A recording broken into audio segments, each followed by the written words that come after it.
নমস্কার, দেখছেন চারটে চারদিক। আপনাদের সঙ্গে রয়েছি আমি ঋষিকেশ। এসএসকেএমে ভর্তি 3 প্রসূতির অবস্থা সংকটজনক। দুজনের ইউরিন আউটপুট শূন্য, কিডনি ও ফুসফুস খারাপ। আরও একজনেরও কিডনি ফুসফুসের অবস্থা ভালো নয়। এসএসকেএমের অধিকর্তা জানান পরিস্থিতির ওপর নজর থাকছে। মেদিনীপুর মেডিকেল কলেজ থেকে এই 3 জনকে নিয়ে আসা হয়েছিল, গ্রিন করিডোর করে নিয়ে আসা হয়েছিল। কারণ মেদিনীপুর মেডিকেল কলেজ হাসপাতালে সেখানে স্যালাইনের সংক্রমণ থেকে এক প্রসূতির মৃত্যু হয় এবং 4 প্রসূতি অসুস্থ ছিলেন। তাদের মধ্যে 3 জনকে নিয়ে আসা হয় এসএসকেএমে এবং যেটা জানা যাচ্ছে 3 প্রসূতির অবস্থা সংকটজনক। দুজনের ইউরিন আউটপুট শূন্য, কিডনির অবস্থাও ভালো নয়, কিডনি ফুসফুসের অবস্থা ভালো নয়, এমনটা কিন্তু জানা যাচ্ছে। এসএসকেএমের অধিকর্তা এমনটা জানিয়েছেন বলে জানা যাচ্ছে। দুজনের ইউরিন আউটপুট শূন্য, কিডনি এবং ফুসফুস খারাপ, অবস্থা ভালো নয়। আরও একজনেরও এসএসকেএমের অধিকর্তা জানিয়েছেন যে পরিস্থিতির ওপর নজর রাখা হচ্ছে।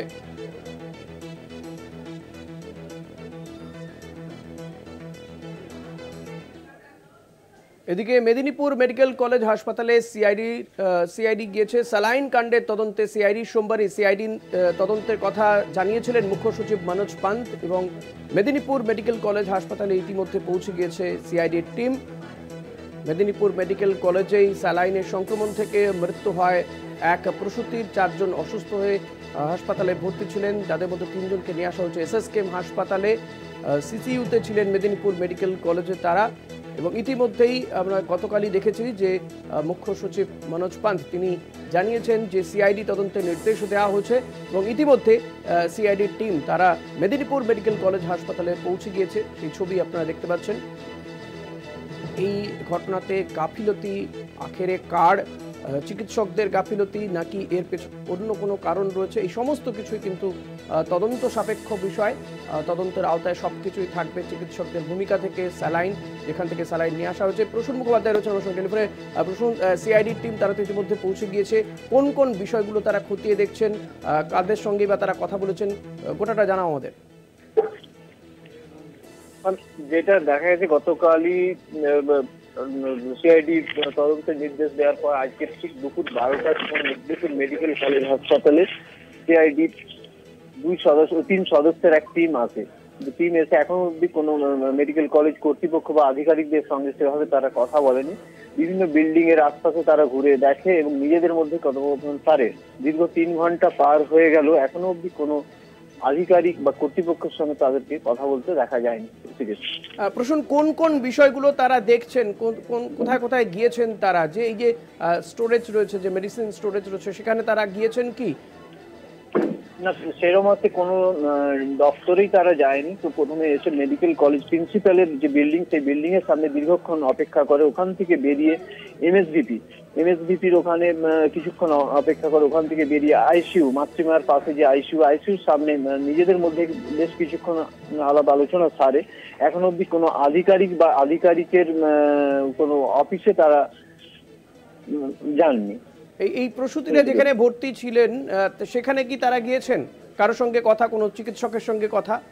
না, কোনো চিকিৎসক কেন, কোনো মৃতার পরিবারের সঙ্গেও তারা সেভাবে কথা বলেনি। নিজেদের মধ্যে আলাপ আলোচনা করে। তো সূত্রের মারফত যেটা খবর পাওয়া যাচ্ছে, তাদের উচ্চপদস্থ আধিকারিকরা আসার একটা কথা রয়েছে। এই মানে তারপরে কি আরো তদন্ত, তারা বিস্তারিত তদন্ত করবে? হ্যাঁ, এদিকে তেমনটাই সূত্র মারফত যেটা জানা যাচ্ছে, যে তাদেরকে জাস্ট ইনফর্ম করা হয়েছিল, সেই মারফতই তারা এখানে এসে পৌঁছেছে। কিন্তু এখনো অব্দি তাদের উচ্চ পদস্থ আধিকারিকদের আসার যে কথা থাকলেও এখনো অব্দি পৌঁছয়নি মেডিকেল কলেজ চত্বরে। এনারা দীর্ঘ 3 ঘন্টা বিভিন্ন জায়গায় অপেক্ষা করছে। প্রসূন, এই মেদিনীপুর মেডিকেল কলেজে যে সমস্ত প্রসূতি এখনো ভর্তি রয়েছেন তাদের অবস্থা কেমন এখন? গতকালই আমরা দেখেছিলাম মৃত প্রসূতি মামনি রুই দাসের বাচ্চাটা সাময়িক অসুস্থতার কারণে তাকে অ্যাডমিট করা হয়েছিল। তো আমরা এই ব্যাপারে শিশু বিশেষজ্ঞ তারাপদ ঘোষের সঙ্গে কথা বলেছিলাম। উনি জানিয়েছেন যে শিশুদের পরিস্থিতি এখন স্থিতিশীল, স্বাভাবিক আছে। মৃতের পরিবারে মৃতার স্বামীর সঙ্গে কথা বলেছেন। তাদের একটাই দাবি যে আমাদের বাচ্চাকে এখান থেকে যে ছেড়ে দেওয়া হলো আমাদের গ্রামের মধ্যে বাড়ি, সেখান থেকে চিকিৎসা ব্যবস্থা নেই, চিকিৎসা ব্যবস্থা করাতে আসতে দীর্ঘ 30-35 কিলোমিটার অতিক্রান্ত করে আমাদেরকে আসতে হয়। তো আমাদের বাচ্চাকে এই মুহূর্তে অবজারভেশনে রাখা প্রয়োজন বলে আমরা মনে করছি। তো সেইভাবে যদি প্রশাসনিক কোনো সুযোগ সুবিধা পাওয়া যায় তাহলে আমাদের উপকারী হয়। ধন্যবাদ প্রসূন। কথা বলছিলাম প্রতিনিধি প্রসূন মুখোপাধ্যায়ের সঙ্গে। মেদিনীপুর মেডিকেল কলেজ হাসপাতালে গিয়েছে সিআইডির টিম, 3 সদস্যের সিআইডি টিম গিয়েছে। তবে এখনো পর্যন্ত যেমনটা আমাদের প্রতিনিধি জানালেন, কোনো চিকিৎসকের সঙ্গে বা হাসপাতাল কর্তৃপক্ষের সঙ্গে কারো সঙ্গেই তারা কথা বলেননি। বিভিন্ন বিল্ডিংয়ে তারা যাচ্ছেন। এই টিমে আরও বেশ কয়েকজন উচ্চপদস্থ আধিকারিক যোগ দেবেন, তারপরেই সম্পূর্ণরূপে এই তদন্ত শুরু হবে বলে জানা যাচ্ছে। গতকালই কিন্তু সিআইডি তদন্তের নির্দেশ দেওয়া হয়েছিল।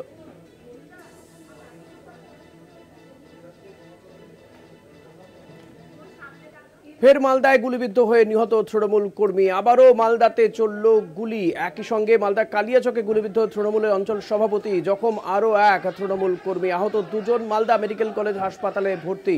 মালদায় তৃণমূল কর্মীকে গুলি কাণ্ডে আটক করা হচ্ছে একজনকে। তাহির মমিন নামে এক ব্যক্তিকে আটক করেছে কালিয়াচক থানার পুলিশ।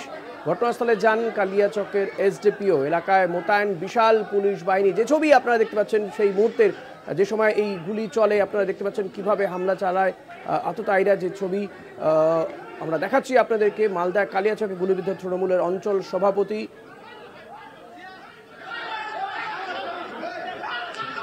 লুটিয়ে পড়ার পরেও কিন্তু হামলা চলছে।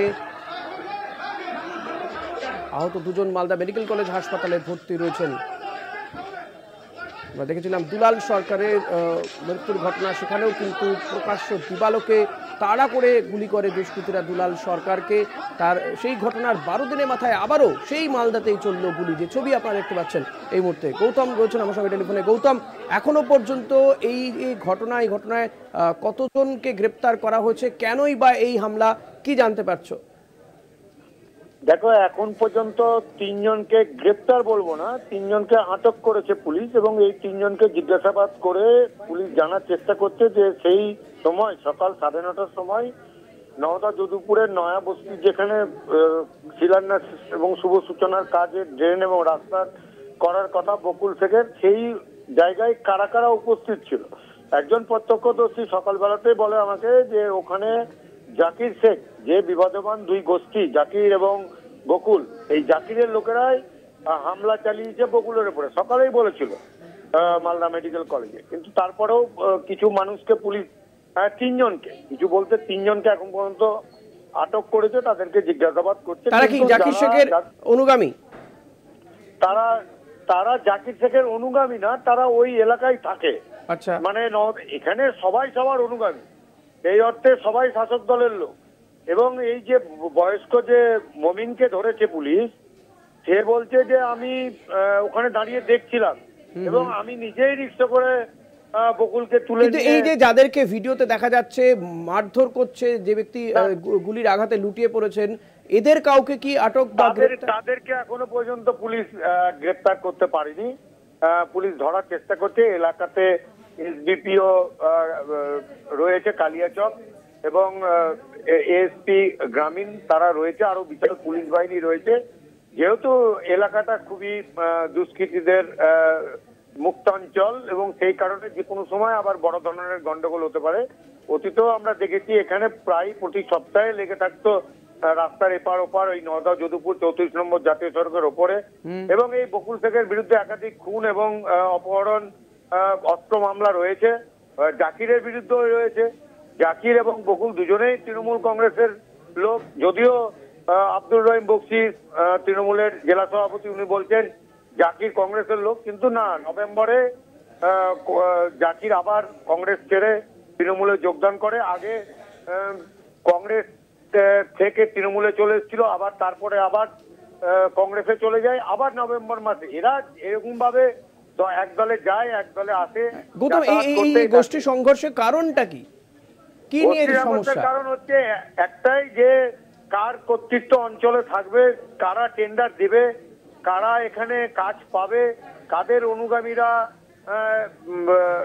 এলাকা দখল করে রাখতে পারবে, একদম কমন একটাই কারণ। গৌতম, কিছুদিন আগে, মাত্র 12 দিন আগে আমরা দেখলাম তৃণমূল কাউন্সিলর দুলাল সরকারকে যেভাবে তাড়া করে গুলি করে হত্যা করা হলো, তারপরে পুলিশের ভূমিকা নিয়ে প্রশ্ন উঠেছে। এখন পুলিশ কি বলছে, কিভাবে একেবারে প্রকাশ্য দিবালোকে এত সহজে কেউ এসে গুলি করে দিয়ে চলে যাচ্ছে এবং পালিয়ে চলে যাচ্ছে, এখনো পর্যন্ত পুলিশ কাউকে গ্রেপ্তারও করতে পারেনি সে অর্থে এই ঘটনা? তোমাকে একটা কথা বলে রাখি যে এই ঘটনা ফলে প্রমাণ করে যে মানুষের মনে ভয় ডর বলতে কিছু নেই। পুলিশ কি বলছে গৌতম, পুলিশ কি বলছে? পুলিশ এখনো কোনো বিবৃতি দেয়নি। দুলাল সরকারের ক্ষেত্রেও পুলিশ কিছু বলেনি। তো অ্যারেস্ট হলেই একটা পুলিশের গ্রুপে খালি দিয়ে দিত নাম, যেহেতু পুলিশের দু একজন অফিসার খালি বলেছেন, জিজ্ঞেস করেছিলাম, তারা বলতেন যেহেতু এটা এডিজি কলকাতা থেকে দেখছেন, মুখ্যমন্ত্রী নিজে লুক আফটার করছেন, সেই জন্য আমরা নিচুতলা জেলার পুলিশ অফিসাররা আমরা এই বিষয়ে কোনো বিবৃতি দিব না। আজকের ঘটনা তো পুলিশ এখনো পর্যন্ত কোনো কিছুই জানায়নি। কিন্তু এই যে এত সহজে আগ্নেয়াস্ত্র হাতে পেয়ে যাচ্ছে কি করে মানুষজন? এখানে একটা কথা বলে রাখি, এখানে অন্য জেলাতে যেমন আগ্নেয়াস্ত্র বিহারের মুঙ্গের এইসব জায়গায় ঝাড়খণ্ড থেকে নিয়ে আসা হয়, কিন্তু তোমাকে একটা কথা বলে রাখি, মালদাতে এই কালিয়াচকে অস্ত্রের ফ্যাক্টরি রয়েছে। এর আগেও 2-3টে বড় বড় অস্ত্র ফ্যাক্টরি বা কারখানা বলতে যা বোঝায় হায়ার করে, আমরা কলকাতা টিভিতেও আগে দেখিয়েছি, হায়ার করে 300 টাকা রোজে মুঙ্গের থেকে লোক নিয়ে আসা হয়। এখানে লেদ মেশিনে একদম কুটির শিল্পের মতো অস্ত্র তৈরি করা হতো, পুলিশ সেগুলো ধরেছে। এবং একটা জিনিস বলে রাখি যে প্রায় 40 লক্ষের কাছাকাছি মানুষ মালদায় বাস করে, যে পুলিশের সংখ্যা, এই সংখ্যা দিয়ে এই দুষ্কৃতীদের কিন্তু মোকাবিলা করা সম্ভব নয়। তাহলে প্রতিটাই ঘরে ঘরে বাড়ি বাড়িতে পুলিশ দিতে হয়, এই সংখ্যার তো পুলিশ নেই। আর যদি মানে অপরাধ প্রবণ মানুষের মন হয়ে থাকে, তাহলে কেউ কোনো পুলিশ কেন মিলিটারি? বুঝে গেছে গৌতম, অনেক ধন্যবাদ তোমাকে। কথা বলছিলাম প্রতিনিধি গৌতম চক্রবর্তীর সঙ্গে। এই নিয়ে স্থানীয় নেতৃত্ব কি বলছেন শোনাবো আপনাদের।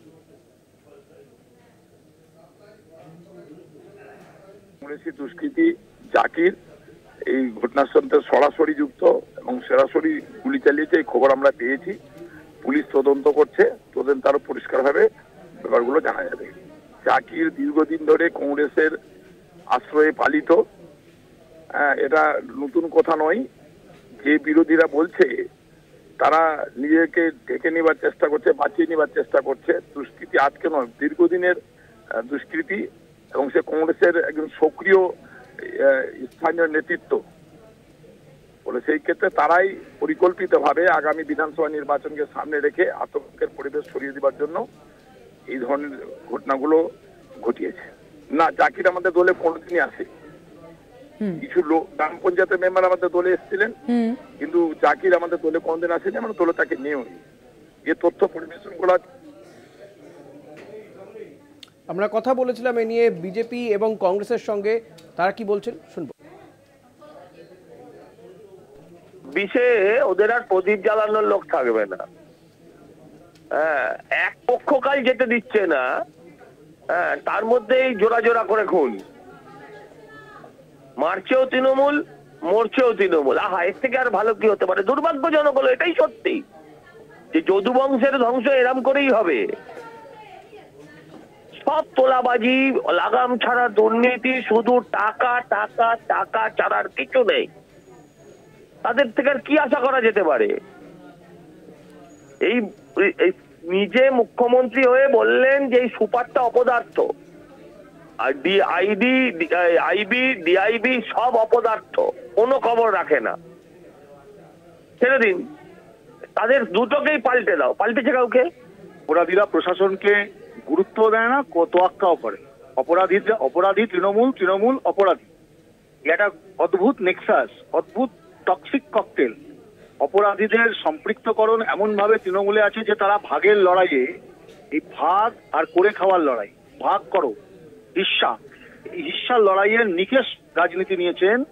এবং সেটাতে সারা পশ্চিমবঙ্গ জুড়ে, শুধু মালদা নয়, সারা পশ্চিমবঙ্গতে অপরাধীরা মনে করছে এটা তাদের স্বর্গরাজ্য, অপরাধীরা মনে করছে এটা উপদ্রুত অঞ্চল, অপরাধীরা তাই সরকারটাকে মনে করে তাদের সরকার। মুখ্যমন্ত্রীর কিচ্ছু করার ক্ষমতা নেই। পুলিশকে শুধু ছোটখাটো পুলিশ অফিসারদের দোষ দিচ্ছেন। আসলে এই সরকারটা সম্পূর্ণরূপে ব্যর্থ হয়েছে আইন শৃঙ্খলা পরিস্থিতি কন্ট্রোল করতে। অপরাধীরা কন্ট্রোল নিয়েছে এই সরকারে।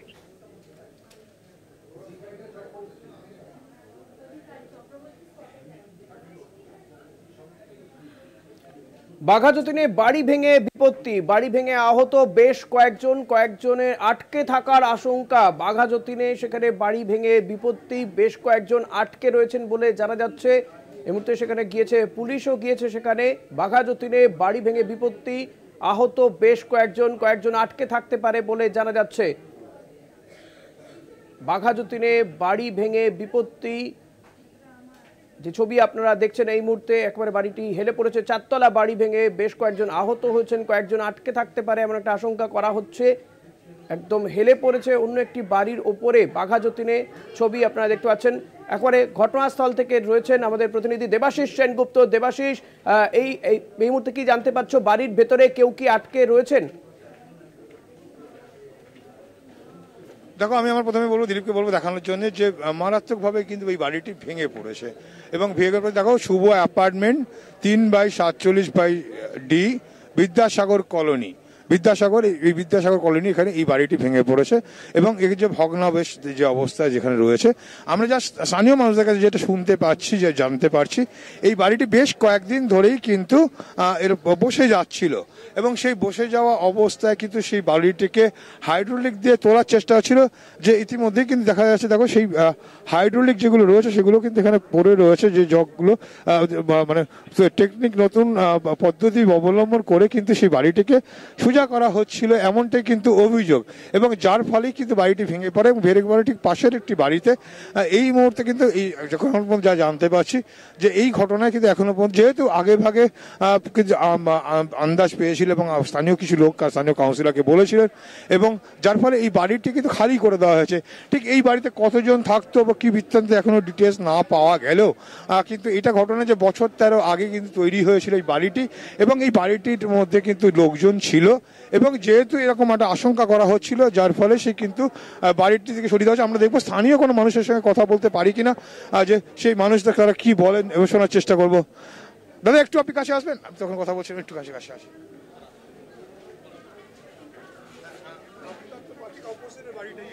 না, আমার বাড়ি এটা নয়, আমি একটু দূরে থাকি। আমি এখানে এসেছি খবর পেয়ে। খবর জানতে পারলাম যে বাড়িটা ভেঙে পড়েছে হঠাৎ। এটা আমাদের এক জানাশোনা ছেলেরই বাড়ি, সুভাষ বলে একটা ছেলে, ও রেলে চাকরি করে, ওর বাড়ি। না, একটা প্রমোটিং করেছে। না, এখন ছিল না, এরা যেহেতু রিপেয়ার হচ্ছিল। বিপজ্জনক মানে একটু বেন্ড ছিল, সেটাকে সোজা করতে গেছিল জগ দিয়ে, একটা সংস্থাকে দিয়ে, সেই করতে গিয়ে এই বিপত্তি। তারা হয়তো কিছু হতো না। এবং কোনো, আমরা যতদূর জলা কলোনিতে বেশিরভাগটাই জলা জমির উপরেই বিয়ে হয়েছে। কলোনিতে হয়তো আর কোনোটা 20 বছর আগে বুঝিয়েছে, কোনোটা 30 বছর 40 বছর আগে বোঝানো। কলোনিতে বেশিরভাগই মানে আমাদের ওই গ্যাসের উপরে সব ইয়ে করে। না, এ বাড়িতে কেউ ছিল না। হ্যাঁ, না, এখনো কারোর কোনো ক্ষতি হয়নি, যতদূর খবর আমাদের কাছে আছে। এখন অবধি কারোর কোনো ক্ষতি হয়নি। বড় বাসা বেশি গেছে, তো বলা যেতেই পারে যে কারোর কোনো দেবাশিস, জানতে চাইবো যে বাড়িটি পাশের একটি বাড়িতে ভেঙে পড়ে, সেই বাড়ির কেউ কি আহত হয়েছেন? দেখো, সেই বাড়ির কেউ ক্ষতিগ্রস্ত হয়নি। দেখো, সেটাই দেখতে পাচ্ছ যে সেখানে তালা মারা। আমি আমার ক্যামেরা পার্সন দিলীপকে বলবো দেখানোর জন্য, যেহেতু আগে ভাগেই আন্দাজ করা গেছে বাড়িটি বসে যাচ্ছিল, এবং সেই বসে যাচ্ছিল দেখেই কিন্তু রিপেয়ার করার জন্যই তারা কিন্তু হাইড্রোলিক ব্যবহার করেছিল। যেটা আমরা জানতে পারছি সূত্র মারফত খবর যেটা জানা যাচ্ছে, যে সেই হাইড্রোলিক যে ব্যবহার করা হচ্ছে একটি সংস্থাকে দিয়ে ব্যবহার করে তারা সেই বাড়িটিকে সোজা করার তোলার চেষ্টা করছিল। সেক্ষেত্রে কিন্তু কোনো অনুমোদন ছিল না, এমনটাই কিন্তু শোনা যাচ্ছে, যদিও এখন তার কোনো সত্যতা আমাদের কাছে নেই। কিন্তু এই যে বাড়ির যেখানে বাড়িটির মালিক আছে যে সুশান্ত দত্ত, এবং সেক্ষেত্রে কিন্তু দেখো সিএসসি এখানটা একটা মিটারের ইয়ে রাখা আছে, কেন যেহেতু বাড়িতে কেউ ব্যবহার করছিল না বলে, বন্ধ রাখা ছিল বলেই কিন্তু রীতিমতো কিন্তু এখানটায় মানুষজনের সে প্রাণহানি ঘটেনি। কিন্তু বাড়িটা যেভাবে ভেঙেছে, এই বাড়িটি যিনি তৈরি করেছেন সে প্রমোটার, কেউ কি এসছে বাড়িটি ভেঙে পড়ার পরে কেউ কি আছেন আশপাশে? এই বাড়িটি কি নিয়ম করে তৈরি হয়েছিল? দেখো, প্রথমে বলি, স্থানীয় স্থানীয় স্থানীয় পৌর প্রতিনিধি তিনি এসছেন, তিনি কথা বলছেন এবং এর পাশাপাশি স্থানীয় যাদের বাড়ি ছিল তারাও কিন্তু এখানে রয়েছেন। চেষ্টা করবো তাদের সঙ্গে কথা বলার একবার, যে যাদের বাড়ি তারা যারা এখানে থাকতেন। দিদি, আপনি তো এই বাড়িতে থাকতেন? হ্যাঁ। আপনার নাম? শিউলি বক্সি। আমরা চলে গেছি 14ই ডিসেম্বর। হ্যাঁ। না না, হেলে যাচ্ছিল না বলতে, ইনিও ল্যান্ডলর্ড, ইনিও ফ্ল্যাট ওনার। এবার বলতে হেলে যাচ্ছিল বলতে কি, আমরা যখন কিনেছিলাম তখন বাড়ি ঠিকঠাক ছিল। আমরা কিনেছিলাম 2014-তে, 2014 আগস্ট মাসে, তখন বাড়ি ঠিকঠাক ছিল। এবার আমরা রিসেন্ট যে গার্ডেন রিচের যে ফ্ল্যাটটা ভেঙে পড়লো, তখন প্রমোটারের টনক নড়েছে, ঠিক আছে। এবার উনি এসে আমাদেরকে বললেন যে বাড়িটা পেছন দিকটা একটু হেলা ছিল, স্লাইট। তখন আমরা বুঝিনি, প্রথম যখন কিনেছিলাম তখন বুঝিনি, পরের দিকে আমরা নোটিস করি যে ওটা একটু হেলা আছে। তো উনি তখন বললেন, এবং জল দিলে দেখলাম ওদিকে চলে যাচ্ছে, এদিকে কোনো ঢাল হয়ে গেছে। এবার বলার পরে তখন উনি বললেন যে আমি করে দেবো, তোমরা যদি রাজি থাকো বলো, আমি কোম্পানির লোক নিয়ে আসবো, আমি খরচা দেবো, আমি সব কিছু করবো। এবার আমরা প্রথম দিকে রাজি ছিলাম না, কারণ আমাদের কোনো আইডিয়া নেই কি হতে পারে কি হবে। এবার উনি বারে বারে আমাদের ইনশিওর করেছেন যে কিচ্ছু হবে না, তোমরা নির্বিঘ্নে থাকো, আমি খরচা দেবো, তোমরা শুধু বাড়িটা বিল্ডিংটা খালি করে দিতে হবে। 14 ডিসেম্বর। হ্যাঁ হ্যাঁ, বেশি না, 1 মাস জাস্ট। হ্যাঁ, সুভাষ রায়। হ্যাঁ হ্যাঁ, তাদেরকে চলে গেছে বলতে, তারা তো সার্ভিস করে, সকালে গিয়ে রাতে আসে, তারা সেই মুহূর্তে বাড়িতে কেউ ছিল না। হ্যাঁ হ্যাঁ, 2-2:30 নাগাদ। কারণ তখন হ্যাঁ আমাকে পাশের বাড়ি থেকে ফোন করে বলছে তোমাদের বিল্ডিংয়ে কিরকম একটা আওয়াজ হচ্ছে। আমি এসে দেখি অলরেডি সেটা বিল্ডিংটা হেলে গেছে। ওনার ছিল 6 জন, আর দুটো ফ্ল্যাট আছে এখনো প্রমোটারের আন্ডারে আছে, হ্যাঁ ভাড়া দিতে। টোটাল 8টা ফ্ল্যাট ছিল। অর্পিতা ব্যানার্জি পাল। হ্যাঁ, 4তলায় কিনেছি। আমরা কিছুই না, নর্মালি যেরকম আসে ব্রোকারকে থ্রু দিয়ে আমরা এসেছিলাম, এসে ঘর পছন্দ হয়েছে, পছন্দ সেই অনুসারে রাস্তার ধারের বাড়ি ফ্ল্যাট সেই সব অনুসারে আমরা কিনেছি দেখে পড়ে। আর কি দেখবো বলুন? বোঝা গেছে দেবাশিস, বোঝা গেছে। আপাতত অনেক ধন্যবাদ তোমাকে। কথা বলছিলাম আমাদের প্রতিনিধি দেবাশিস সেনগুপ্তর সঙ্গে। দেবাশিস আমরা বাড়িটাকে একদিকে ঢাল ছিল না, বাড়িটা বাঘাযতীনে, যেদিকে নালি তার বাঘাযতীনে বাড়ি ভেঙে বিপত্তি। যদিও হতাহতের কোনো কেউ হতাহত হয়নি, বাড়িতে কেউ আটকেও নেই, কারণ বাড়িটি হেলে পড়ছিলই, ফলত সেখানে কাজ শুরু হয়েছিল, সে কারণে বাড়িটি খালি করে দেওয়া হয়েছিল। একটা ছোট্ট বিরতি নিয়ে ফিরবো, সঙ্গে থাকবেন।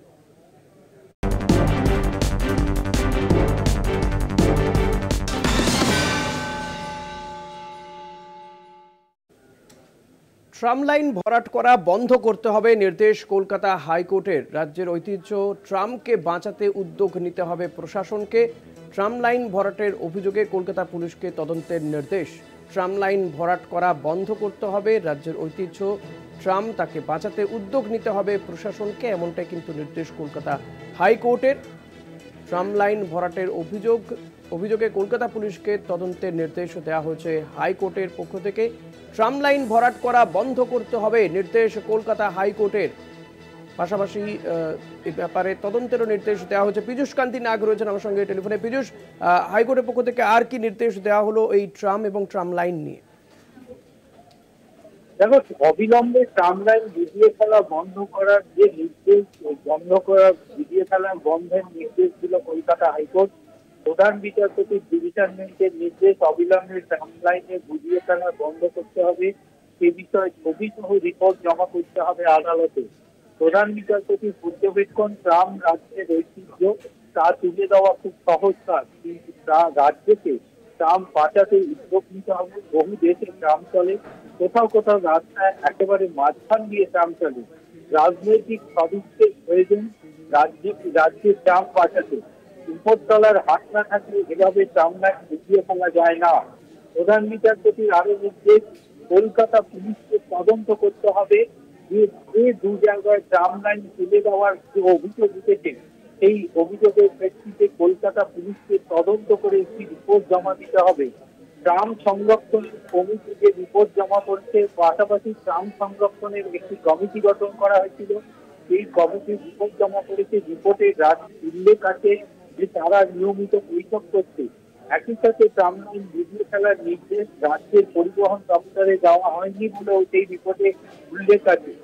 এই মামলার চলাকালীন রাজ্যের প্রধান বিচারপতি নিম্ন আদালতগুলির পরিকাঠামো নিয়েও মন্তব্য করেছেন এবং সেক্ষেত্রে রাজ্যের সহযোগিতা পাচ্ছেন না, এমনটাও তিনি এই রাজ্যের এই মামলা চলাকালীন তিনি মন্তব্য করেছেন।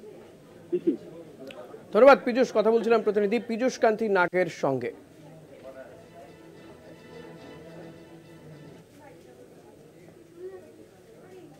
আবার একটা বিরতি নিয়ে ফিরবো, সঙ্গে থাকবেন। আরএসএস এর রাজ্য মুখপত্রের সম্পাদকীয়তে বাঙালির সমালোচনা, রবীন্দ্রনাথ শরৎচন্দ্র থেকে বাঙালি নোবেল জয়ীদের অস্বীকার, সম্পাদকীয়তে ছত্রে ছত্রে বাঙালি জাতিকে তুলোধনা করা হয়েছে। আরএসএস এর ওই বক্তব্য ঘিরে রাজনৈতিক মহলে সমালোচনার ঝড়। এই নিয়ে আমরা কথা বলবো। নিউজ রুমে রয়েছেন আমার সঙ্গে বিশেষ প্রতিনিধি অঞ্জন রায়। অঞ্জনদা, প্রথমে জানতে চাইব ঠিক কি বলা হয়েছে এই আরএসএস এর যে সম্পাদকীয় রয়েছে, রাজ্য মুখপাত্রের সম্পাদকীয়তে ঠিক কি বলা হয়েছে? দেখো, পরিষ্কারভাবেই সম্পাদকীয়তে একটা বাঙালি বিদ্বেষ উঠে এসছে এবং তারা পরিষ্কারভাবেই এখানে বলেছে যে বাঙালির চৈতন্য উদয় ঘটানোর প্রয়োজন হয়েছে। শরৎচন্দ্র, রবীন্দ্রনাথ, বিদ্যাসাগর বা নোবেলজয়ী যারা আছেন তাদের কারোর নাম উল্লেখ করা হয়নি। শুধুমাত্র ধর্মীয় ভিত্তিতে কিছু নাম উল্লেখ করে বলা হয়েছে যে বাঙালি জাতি কার্যত পিছিয়ে পড়ছে এবং গোটা বিশ্বের কাছে নিন্দিত হচ্ছে। এক জায়গায় বলা হয়েছে দীর্ঘদিন যাবৎ বিজাতীয় বৈদেশিক মতাদর্শ বিধর্মীদের আস্ফালন এই জমির ভূমিকে বিঘ্নিত করেছে। বাঙালিকে বলা হয়েছে যে দেশ জাতির রক্ষার্থে স্বামী বিবেকানন্দর সিংহ গর্জনও বাঙালি ভুলে গেছে। তাদের মতে বর্তমানে মুষ্টিমেয় বাঙালি স্বাভিমান শূন্যতার কারণে সমগ্র বাঙালি জাতি দেশ তথা বিশ্বের কাছে নিন্দায় পরিণত হয়েছে। খুব মানে কুরুচিকর একটা সম্পাদকীয় বলতে পারো। এইভাবে বাঙালি জাতিকে, বাঙালি মনীষীদের এইভাবে আক্রমণ করে প্রকাশ্যে এভাবে কথা বলাটা নিঃসন্দেহে আরএসএস এর মুখপত্রে কেউ আশা করেনি। এই জায়গাতেই জানতে চাইবো, বারবারই এই আরএসএস বলো বা বিজেপি বলো, যেহেতু বিজেপিও তো আরএসএস এর ইয়েতেই চলে, মতাদর্শ তাদের দেখানো পথেই অবলম্বন করে, তো এ রাজ্যে বিজেপির এই হালের জন্য বারবারই বলা হয়ে থাকে যে বিজেপি কখনোই বাঙালির পার্টি হয়ে উঠতে পারেনি, বাঙালির যে অস্মিতা সেটাকে কোথাও টাচ করতে পারে না বিজেপি। সেটাই কি আরও একবার প্রমাণ করলো আরএসএস এর রাজ্য মুখপত্রের এই সম্পাদকীয়তে? দেখো, সেটা তো প্রমাণ করেছে। তার সঙ্গে যেটা বলা হয়েছে খুব ইন্টারেস্টিংভাবে শেষ দিকে, যে বাংলাদেশের যে হিন্দুত্বের ওপর যে আক্রমণ হচ্ছে, সেই হিন্দুত্ববাদ এই রাজ্যের বাঙালিকে কিছুটা শেখাচ্ছে।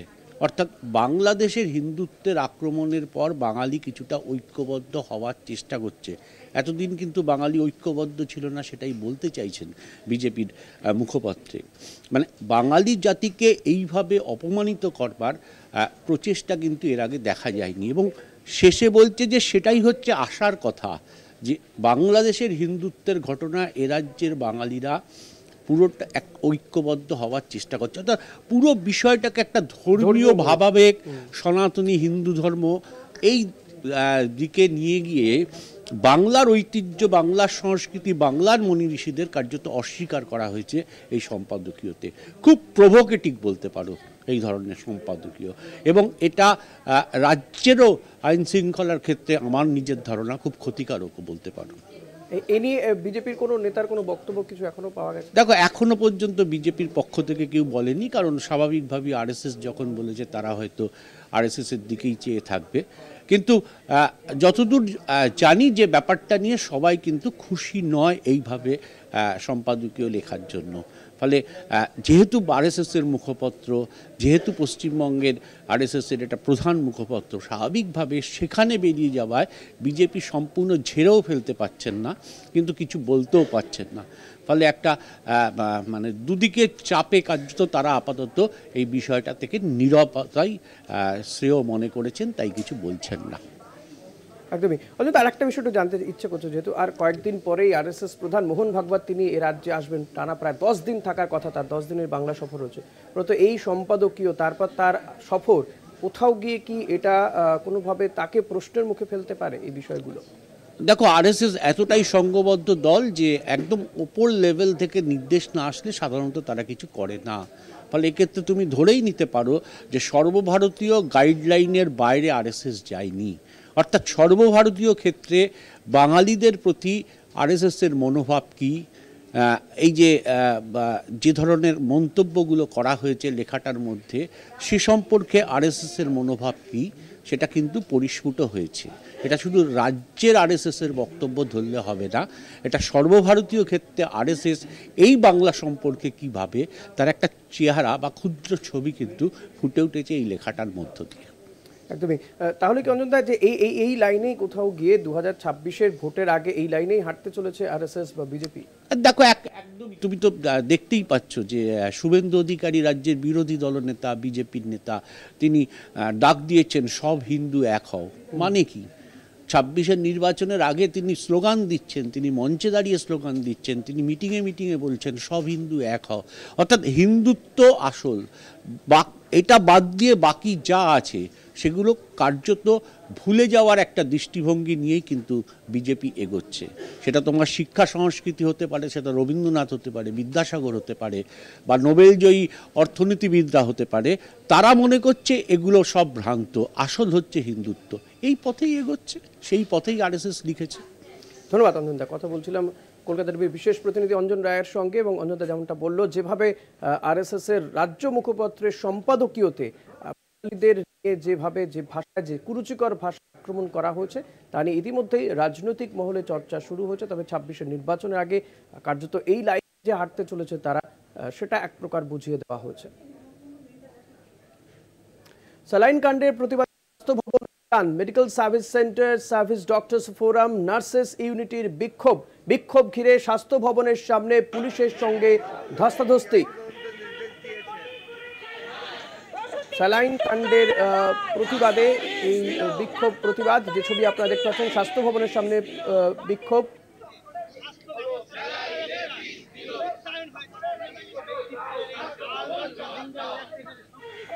শাকিল মুস্তাক রতন। শাকিল, এই মুহূর্তে সেখানকার কি পরিস্থিতি?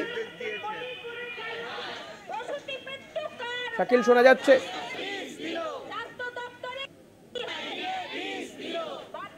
শাকিল, এখনো কি স্বাস্থ্য ভবনের সামনে বিক্ষোভ চলছে? এই মুহূর্তে কিন্তু স্যালাইন কাণ্ড নিয়ে যে medical service centre, service doctor farm এবং নার্সের যে ইউনিট আছে, সেই সব জুনিয়র ডাক্তার এবং নার্সরা কিন্তু তরফ থেকে জাল স্যালাইন কাণ্ডের যে প্রতিবাদে স্বাস্থ্য ভবন অভিযানের ডাক দেয়। তারা ইতিমধ্যে কিন্তু স্বাস্থ্য ভবনের যে মূল গেট সেখানে কিন্তু ইতিমধ্যে এসে পৌঁছে গেছে। নিষিদ্ধ যে আরো যে দাবি, তাদের যে স্বাস্থ্য ভবনের দাবি কর্তাদের কাছে, তাদের দাবি থাকবে সে নিষিদ্ধ কোম্পানির যে রিঙ্গার ল্যাকেট ব্যবহার করে এর ফলে পশুদের মৃত্যু হয়েছে, রাজ্য সরকার ও ওষুধ কোম্পানির অশুভ আতাতের মরছে সাধারণ মানুষ, এর বিচার বিভাগীয় তদন্ত চায় তারা। এই বিচারের মাধ্যমে প্রকৃত দোষীদের দৃষ্টান্তমূলক শাস্তির দাবিতে তাদের এই স্বাস্থ্য ভবন অভিযান বলে তারা জানাচ্ছে। মূলত বিধাননগর পুলিশের পক্ষ থেকে একাধিক পুলিশ কিন্তু মোতায়েন করা হয়েছে যাতে কোনো অপ্রীতিকর ঘটনা না ঘটে, সেদিকেও কিন্তু লক্ষ্য রাখা হয়েছে। ইতিমধ্যেই তাদের সঙ্গে পুলিশের পক্ষ থেকে কথা বলা হচ্ছে। বিধাননগরের উচ্চপদস্থ আধিকারিক পুলিশরা সেই ডাক্তার নার্স তাদের সঙ্গে কথা বলে তাদেরকে আশ্বস্ত করছে সেই আন্দোলনকারীদের সঙ্গে, এবং এর স্বাস্থ্য অধিকর্তাদের সঙ্গে কথা বলা যায় কিনা সেদিকেও তারা দেখছে। শাকিল, এক্ষেত্রে স্বাস্থ্য ভবনের পক্ষ থেকে বা কি বলা হচ্ছে? একদমই। দেখো, যে গতকাল কিন্তু কংগ্রেসের পক্ষ থেকে যে স্বাস্থ্য ভবনের অভিযানের ডাক দেওয়া হয়েছিল, এবং সে তখন গুরুত্বপূর্ণ বৈঠক চলাকালীন কিন্তু তারা যখন কংগ্রেসের পক্ষ থেকে স্বাস্থ্য ভবনের 100 মিটার দূরে তাদের পুলিশের ব্যারিকেড করে তারা আটকে দেয়, বিধাননগর পুলিশের পক্ষ থেকে তারা কিন্তু সেখানেই অবস্থান বিক্ষোভ করে বেশ কিছুক্ষণ বিক্ষোভ দেখিয়ে আন্দোলনকারীরা কিন্তু বাড়ি ফিরে যায়। তারপরে কিন্তু আজকে আবারও কিন্তু এই যে doctor medical service centre, service doctor farm এবং নার্সদের যে ইউনিট, তাদের তরফ থেকে কিন্তু আজকে সেই স্বাস্থ্য ভবন অভিযান করা হচ্ছে, এবং স্বাস্থ্য অধিকর্তাদের সঙ্গে, স্বাস্থ্য সচিবের সঙ্গে তারা দেখা করবে, এমনটাই কিন্তু তারা জানাচ্ছে। এদেরকে কি স্বাস্থ্য ভবনে ঢুকতে দেওয়া হয়েছে, এই আন্দোলনকারীদের? দেখো এখনো পর্যন্ত কিন্তু এই যে আন্দোলনকারীরা আছে তাদের সঙ্গে কিন্তু পুলিশের সঙ্গে কথা বলছে, তাদেরকে আশ্বস্ত করছে যে তাদেরকে যে ডাক্তারদের পক্ষ থেকে কিন্তু তারা দাবি জানাচ্ছে যে তারা একটা ডেপুটেশন দেবে স্বাস্থ্য ভবনে গিয়ে স্বাস্থ্য অধিকর্তাদের সঙ্গে। সেই বিষয়ে কিন্তু পুলিশের সঙ্গে কথোপকথন চলছে, সেইটাই কিন্তু দেখা যাচ্ছে। ধন্যবাদ শাকিল। কথা বলছিলাম প্রতিনিধি শাকিল মোস্তাকের সঙ্গে। স্যালাইন কাণ্ডের প্রতিবাদে স্বাস্থ্য ভবন অভিযান, বিচার বিভাগীয় তদন্তের দাবি করছেন তারা। Medical service centre, service doctors forum, nurses ইউনিটির এই বিক্ষোভ কর্মসূচি স্বাস্থ্য ভবন অনেকটা আগেই তাদেরকে আটকে দেওয়া হচ্ছে পুলিশের পক্ষ থেকে। সেখানে পুলিশের সঙ্গে তাদের এক প্রস্তুত ধস্তাধস্তি বেঁধে যায়। পুলিশ তাদেরকে এখন বোঝানোর চেষ্টা করছে তাদেরকে।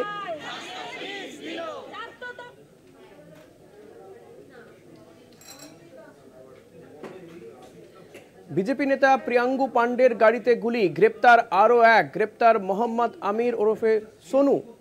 বিজেপি নেতা প্রিয়াঙ্গু পান্ডের গাড়িতে গুলি কাণ্ডে আরও একজনকে গ্রেপ্তার করা হয়েছে বলে জানা যাচ্ছে।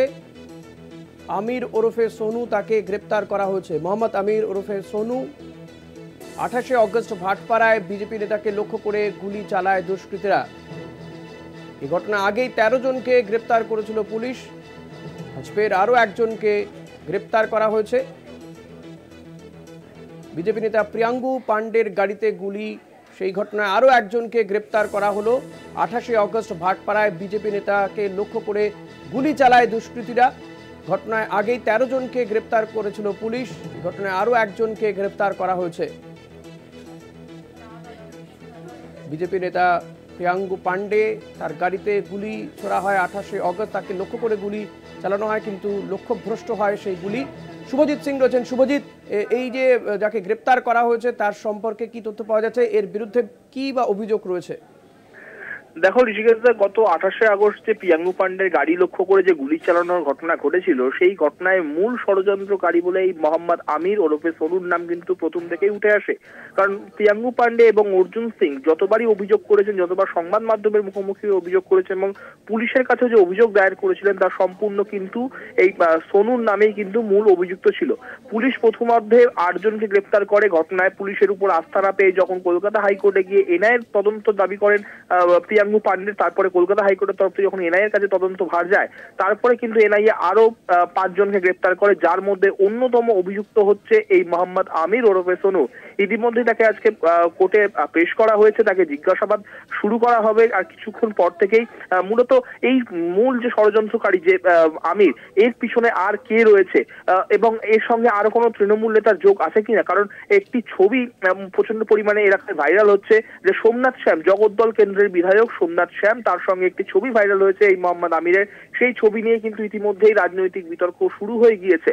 সোমনাথ শ্যামের দাবি যে আমার সঙ্গে, আমি বিধায়ক, আমার সঙ্গে অনেকে সেই ছবি তোলেন, তবে কে কোথায় কিভাবে এসে ছবি তুলছেন আমি জানি না, কারো ব্যক্তিগত পরিচয় আমি জানি না, তৃণমূল কর্মী কিনা আমি সেটাও জানি না, কিন্তু বারবার বিজেপি নেতৃত্বের তরফ থেকে একইভাবে বলা হচ্ছে যে এই আমির ওরফে সোনু, সে কিন্তু সক্রিয় তৃণমূল কর্মী এবং ভাটপাড়ার যিনি জগদ্দলের যিনি বিধায়ক, তার খুব ঘনিষ্ঠ বলেই কিন্তু পরিচিত। ইতিমধ্যেই পুলিশের তরফ থেকে যে বিষয়টি জানা গেছে, এই মোহাম্মদ আমির ওরফে সোনু এই কিন্তু মূল ষড়যন্ত্রকারী ছিল প্রিয়াঙ্গু পান্ডেকে খুন করার, এবং তারপরেই কিন্তু গ্রেফতার করা হয়। আরো একজন আসামি এর সাথে যুক্ত রয়েছে বলে পুলিশ সূত্রে যা খবর জানা গেছে। টিপু বলে একজন আসামি রয়েছে, তাকে কিন্তু তার খোঁজে ইতিমধ্যেই পুলিশ তল্লাশি শুরু করেছে। ঋষিকেশ দা, ধন্যবাদ শুভজিৎ। কথা বলছিলাম প্রতিনিধি শুভজিৎ সিং এর সঙ্গে। বিজেপি নেতা প্রিয়াঙ্গু পান্ডের গাড়িতে গুলি কাণ্ডে আরো একজন গ্রেপ্তার হলো। এই নিয়ে গ্রেপ্তারের সংখ্যা বেড়ে দাঁড়ালো 14।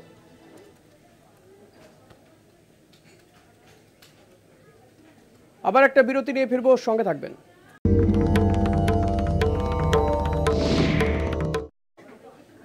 মহাকুম্ভের ব্যবসায় যোগী সরকারের লক্ষ্মী লাভ, উপচে পড়তে পারে সরকারি কোষাগার, লাভ হতে পারে কোটি কোটি টাকা, যার জেরে বাড়তে পারে গোটা দেশের জিডিপিও।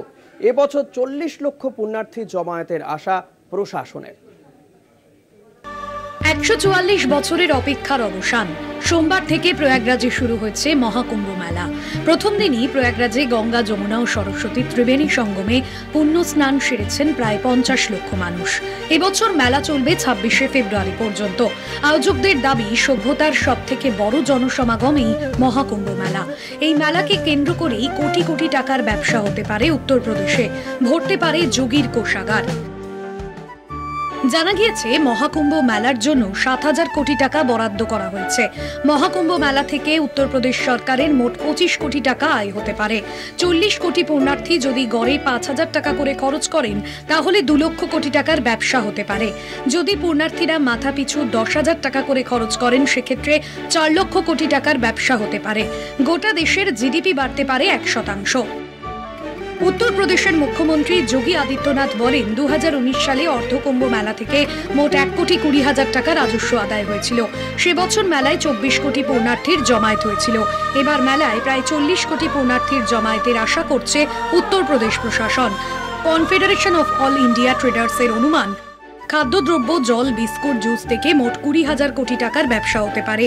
পরিবহন থেকে আরো 10,000 কোটি, ট্যুর গাইড, ট্রাভেল প্যাকেজের মতো বিষয়গুলি থেকে 10,000 কোটি টাকার ব্যবসা হতে পারে। অস্থায়ী মেডিকেল ক্যাম্প, আয়ুর্বেদিক প্রোডাক্ট এবং ওষুধ থেকে ব্যবসা হতে পারে আরো 3,000 কোটি টাকা। E ticket, digital payment, wifi পরিষেবা থেকে আদায় হতে পারে 1,000 কোটি টাকা।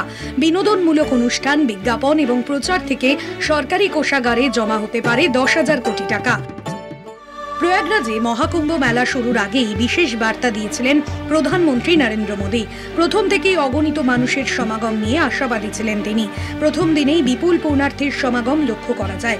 আগামী 10 দিনে এর সংখ্যা আরও বাড়বে বলেই আশাবাদী প্রশাসন। কলকাতা টিভি।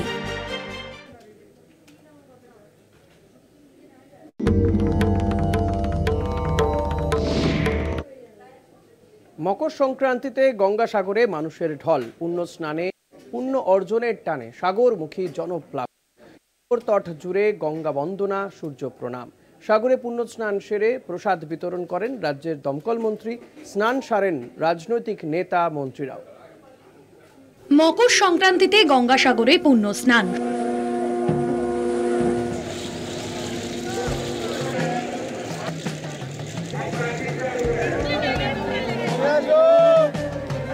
সাগর মেলায় একদিকে 6 নম্বর স্নানঘাট জুড়ে পুণ্যার্থীদের ভিড়। গত দুদিনের তুলনায় ঠান্ডার দাপট কমেছে। তবে উত্তরে হাওয়ার সাগর স্নানে উত্তরপ্রদেশ, রাজস্থান, বিহার থেকে গুজরাট সব একাকার। সাগর তট জুড়ে গঙ্গা বন্দনা, সূর্য প্রণাম, মোমবাতি, প্রদীপ, নিয়ন আলোর সঙ্গে একাকার ধূপ ধুনোর গন্ধ। পুণ্যযোগ চলবে বুধবার সকাল 6:58 পর্যন্ত। সাগরে পুণ্যস্নান সেরে কপিলমুনি আশ্রমে পুজো দেন রাজ্যের মন্ত্রী সুজিত বসু। পুণ্যার্থীদের প্রসাদ বিতরণ রাজ্যের দমকল মন্ত্রীর। এছাড়াও পুণ্যস্নান সারেন রাজ্যের রাজনৈতিক নেতা, মন্ত্রীরাও। গঙ্গাসাগরের পাশাপাশি কাকদ্বীপের লট 8-এর মুড়িগঙ্গা নদীতে স্নান করেন হাজার হাজার পুণ্যার্থী। 6:58 বাজতেই পুণ্যার্থীদের ঢল নামে এই গঙ্গা স্নানে। দেখো, এই সকাল থেকে শুরু হয়েছে পুণ্যার্থীদের সেই ঢল, এবং লক্ষ লক্ষ মানুষ তারা আসছেন পুণ্য স্নানের আশায়। সেই পুণ্য স্নান করে আবার কপিলমুনির আশ্রমে গিয়ে সেখানে পূজা অর্চনা করছেন। একদিকে এই রাজ্যের মানুষ এবং ভিন রাজ্যের মানুষ, তারা কিন্তু राज्य सरकार व्यवस्थापना के যথেষ্ট সাধুবাদ দেওয়া শুরু করেছেন। हम लोग को इतना दूर से लंबा सफर करके आए हैं तो अच्छा ही नहीं, बनारस से आए हैं तो अच्छा ही लगा है। हम लोग अभी तो स्नान किए हैं, स्नान करके उसके बाद जाएंगे हम लोग कपिल मुनि को करेंगे, दर्शन करेंगे। तो कोलकाता में काली मंदिर है, वहाँ पे जी भी जाएंगे। बहुत दूर থেকে মানুষরা পাপি তাপি রোগী শোকী ভোগী সবাই আসে এই পুণ্য অর্জন করার জন্য। এটা পুণ্য তীর্থ, মহা তীর্থ এটা গঙ্গাসাগর। তবে আগের গঙ্গাসাগরের এই গঙ্গাসাগর চিত্রটা কি বদলেছে? অনেক অনেক বদলে গেছে। আগে ছিল জঙ্গলাকীর্ণ এলাকা ছিল, এত সুষ্ঠু ব্যবস্থা ছিল না। बहुत अच्छा लगा यहाँ आके, और मतलब हम लोग चारों धाम से गया जी गए हैं। इसके ऊपर में यहाँ गंगा सागर आए हैं, गौदान भी किए। इसके बाद हम लोग जाएंगे वहाँ, जैसे बद्रीनाथ, केदारनाथ, वहाँ जाएंगे। মূলত গঙ্গাসাগরে যাওয়ার জন্য লট 8-এ বহু পুণ্যার্থী ভেসেল ধরার লাইনে দাঁড়িয়েছিলেন। গঙ্গাসাগরে পৌঁছতে দেরি হবে দেখে তিথি মেনে এদিন বহু পুণ্যার্থী মুড়িগঙ্গা নদীতেই পুণ্য স্নান সেরে নেন। পুণ্যার্থীদের নিরাপত্তায় প্রচুর পুলিশ মোতায়েন করা হয়েছে। মুড়িগঙ্গা নদীতে স্পিড বোট নিয়ে টহলদারিতে এনডিআরএফ ও সিভিল ডিফেন্সের কর্মীরা। লাখো লাখো পুণ্যার্থীর ভিড়ে ধীরে ধীরে মিনি ভারতবর্ষে পরিণত হয়ে উঠেছে সাগরের বেলাভূমি। সাগরের সমুদ্র তট জুড়ে চলছে পূজার্চনা, পুণ্যের ডুব, সঙ্গে চলছে বৈতরণী পার। ধূপধুনোর গন্ধ, শঙ্খধ্বনি, উলুধ্বনিতে মোহময় হয়ে উঠেছে সাগর তট। পুণ্য স্নান সেরে ধীরে ধীরে লটবহর মাথায় নিয়ে ক্লান্ত পায়ে পুণ্যার্থীরা এগিয়ে চলেছে গঙ্গাসাগরের কপিলমুনি আশ্রমের দিকে। কপিলমুনি আশ্রমে পুজো দেওয়া, কপিলমুনি দর্শন এবং সবশেষে নিজেদের গন্তব্যের উদ্দেশ্যে রওনা দিচ্ছে পুণ্যার্থীরা। আজ দিনভর গঙ্গাসাগরে পুণ্যার্থীদের সমাগম ঘটবে বলে মনে করছেন প্রশাসন। 2025 গঙ্গাসাগর মেলাকে সার্বিক দিক থেকে সুরক্ষিত করে তুলতে প্রশাসনের তরফে গ্রহণ করা হয়েছে যাবতীয় ব্যবস্থা। কলকাতা টিভি।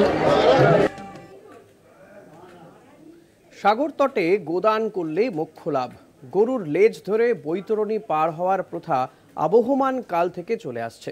ভিন রাজ্যের বাসিন্দারা বেশি আশায় ভাষা সমস্যায় পড়ছেন বাঙালি পুরোহিতরা। গরুর ভাড়া বাড়াতেও সমস্যা হচ্ছে। প্রাকৃতিক দুর্যোগের জেরে সমুদ্র তট ছোট হওয়ায় এক একটি স্নান ঘাটে এক এক রকমের ভিড়। গরুর লেজ ধরে বৈতরণী পার হওয়ার প্রথা আবহমান কাল থেকে চলে আসছে। গো দানকারী পুরোহিতরা উপার্জনের আশায় চলে এসেছে 1 নম্বর স্নানঘাটের সমুদ্র তটে। ভিন রাজ্যের বাসিন্দারা বেশি আশায় বাঙালি পুরোহিতরা ভাষাগত সমস্যায় পড়েছেন। গো দানকারী হিন্দিভাষী পুরোহিতরা কিছুটা হলেও সুবিধা পাচ্ছেন। অন্যদিকে গরুর সংখ্যা কমতে থাকায় ভাড়াও বেড়েছে। এবছর জেলা প্রশাসনের পক্ষ থেকে 673টি গরুর রেজিস্ট্রেশন দেওয়া হয়েছে। বেশিরভাগ ক্ষেত্রেই এই গরুগুলি গঙ্গাসাগরের স্থানীয় বাসিন্দাদের কাছ থেকে চড়া মূল্যে ভাড়ায় নিতে হয়েছে পুরোহিতদের। বিপাকে পড়েছেন বাংলাভাষী গো দানকারী পুরোহিতরা। বিশেষ করে হচ্ছে কি আমাদের বাঙালি যে যারা তারা কিন্তু মোটামুটি ইনকাম করতে পারছে না। যে এই যে বিহারি বা হিন্দুস্তানি এরা যে এসছে, বাইরে থেকে এসছে, এরা কিন্তু ভালো কামিয়ে নিয়ে চলে যাচ্ছে। এই দুদিনে তারা মোটামুটি একটা ভালো অ্যামাউন্টের একটা কামিয়ে নিয়ে চলে যায়। কিন্তু তারা হিন্দি কথা জানে, হিন্দি কথাটা বলতে পারে। আমরা তো হিন্দি কথা বুঝতেই পারি না আর বলতেও পারি না। তার জন্য আমাদের মার খেতে হচ্ছে। আমরাও বাঙালি আর ওরা তো হিন্দুস্তানি, ওরা তো তাদের ভাষাটা জানে, আমরা তো জানি না। गौदान देखिए, गाय हमारी संस्कृति की आत्मा है।